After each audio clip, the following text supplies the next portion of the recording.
Now let's build on another example of how we can use a switch in association with a for.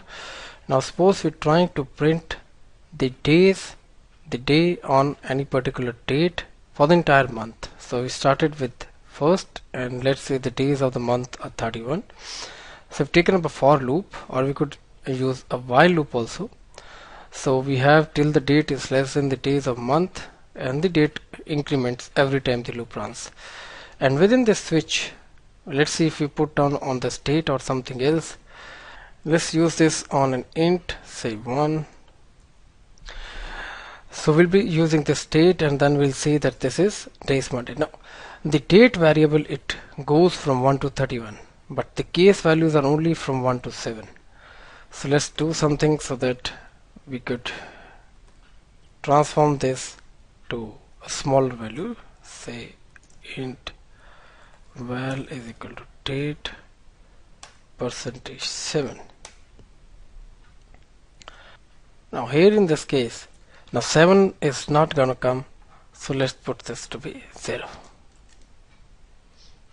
So now let's put values for all. So fixed up all values, so we'll take the first day of the month to be Monday, so accordingly the days will go on changing based on this. The only change is that for 7 we use the case value to be 0. So for a default, in case if the value goes beyond this range, we can simply put down a message that this is not a date which is proper. Well, that kind of situation is not going to come, because this loop is automatically set to have values which will lie within the range of the switch. So let's see how this output comes down.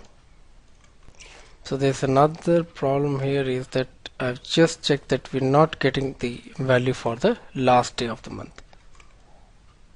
So this is it. So let's see if the output is proper. Now day 1 is Monday, day 2 is Tuesday, day 3 is Wednesday, day 4 is Thursday, day 5 Friday, Saturday, and then Sunday. And this again repeats from 8 to 15. So cool. So what we've done is put down a for loop that takes up the date till the month is not over, and then to keep that value within a range of values from 0 to 6, we take out the remainder from this, assign it to a variable, and paste a switch based on this. So hope this gives you an idea of how you can use a switch alongside any other for loop or while loop, and how this can be used practically for any purpose that you need.